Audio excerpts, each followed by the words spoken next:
최근 마곡 업무지구의 직주근접 수요가 몰리면서 수명산파크 5단지에서 11억 7천만 원이라는 놀라운 신고가 거래가 포착되었습니다.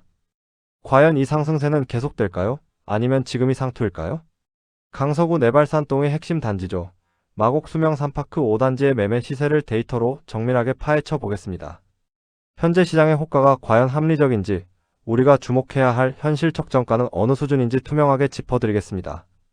먼저 우리 시장에 큰 영향을 미치는 거시 경제 환경부터 짚어보겠습니다. 최근 글로벌 인플레이션이 장기화되면서 원자재 가격 상승과 국내 경기 불확실성이 지속되고 있습니다. 미국의 최근 기준금리는 연 3.5%에서 3.75% 수준으로 높은 변동성을 보이며 국내 시장에도 압력을 가하고 있습니다. 특히 주목할 점은 국가적인 세수 부족 문제 해결을 위해 공정시장 가액 비율 상향 등 조세 정책 정상화 논의가 꾸준히 이어지고 있다는 것입니다. 향후 1주택자 공정시장 가액 비율이 상향될 경우 실질적인 보유세 부담이 30에서 50% 가까이 증가할 가능성이 있어 자산 운용 시 매우 신중하게 접근해야 합니다. 이러한 불안정한 환경 속에서도 마곡 마이스복합단지 가동과 대기업 연쇄 입주로 직주근접 수요가 일대로 꾸준히 유입되며 뚜렷한 상승 흐름을 보여주고 있습니다. 이 단지가 왜 이렇게 수요가 탄탄한지 입지를 살펴볼까요? 수명산파크 단지군 중에서도 마곡 업무지구와 매우 가까워 직주근접 혜택을 직접적으로 누릴 수 있습니다. 게다가 단지에서 도보 6분, 약 396m 거리에 서울수명초등학교가 위치해 있어 학부모님들의 실거주 선호도가 굳건하게 유지될 가능성이 높아 보입니다. 지하철 5호선 마곡역과 발산역 이용도 편리해 도심 접근성 역시 우수합니다.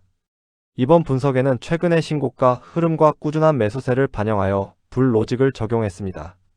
실거래가의 월 평균 상승률과 시장 가중치를 결합한 모델인데요.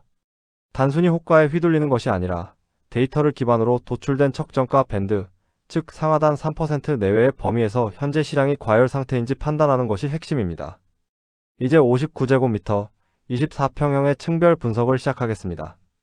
고층의 경우 현실 적정가를 12억 3천만 원 내외로 보고 있으며 중층은 11억 2천만 원, 저층은 12억 원으로 산출됩니다. 여기서 주목할 점은 저층의 적정가가 중층보다 높게 집계되었다는 것인데요. 이는 최근 저층부에서 진행된 올수리 세대의 특수 거래가 평균가를 밀어 올린 일시적 왜곡 현상입니다. 이 점을 감안해서 시세를 보셔야 합니다. 그래프로 조금 더 직관적으로 보실까요?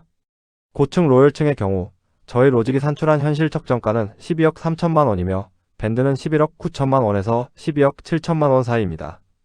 현재 호가는 12억 원에서 13억 원 수준으로 형성되어 있습니다. 중층 기준층을 보시면 현실 적정가는 11억 2천만 원, 밴드는 10억 9천만 원에서 11억 5천만 원이며 호가는 11억 2천만 원에서 12억 3천만 원을 보이고 있습니다. 저층 하한층의 적정가는 12억 원, 밴드는 11억 6천만 원에서 12억 4천만 원으로 산출되었고 호가는 무려 11억 원에서 최고 14억 원까지 아주 넓게 퍼져 있습니다.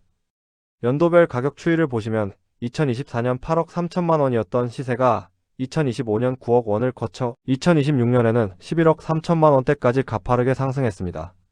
마곡지구의 직장인 수요가 이 단지로 꾸준히 유입되면서 주력 평형의 가격 탄력이 상당히 강해졌음을 확인할 수 있습니다. 비교 대상을 넓혀볼까요? 인근 수명산파크 1단지 84제곱미터와 비교해보면 5단지 59제곱미터는 11억 5천만 원에서 12억 3천만 원 수준의 호가를 형성하고 있습니다. 1단지에 비해 상대적으로 소액으로 마곡 생활권을 누릴 수 있다는 점이 5단지의 강력한 무기입니다. 다만 평형 차이가 있으니 본인의 자산 계획에 맞춰 선택하시는 것이 중요하겠죠. 실수요자 분들은 13억 원이 넘는 과도한 고호가를 추격하기보다는 11억 원 중반대의 완성도 높은 매물이나 11억 원 초반의 급매물을 선별하시길 권합니다. 투자자라면 갭 투자 부담은 다소 높아졌지만 마곡의 장기적인 가치를 고려해 유동성이 높은 로열층을 선점하는 전략이 유효해 보입니다. 시장의 상승세가 지속될지 아니면 일시적 조정기를 맞이할지 꾸준히 지켜봐야 할 시점입니다. 오늘 준비한 분석 리포트는 여기까지입니다. 궁금하신 점은 댓글로 남겨주세요. 다음에도 신뢰할 수 있는 데이터로 돌아오겠습니다. 감사합니다.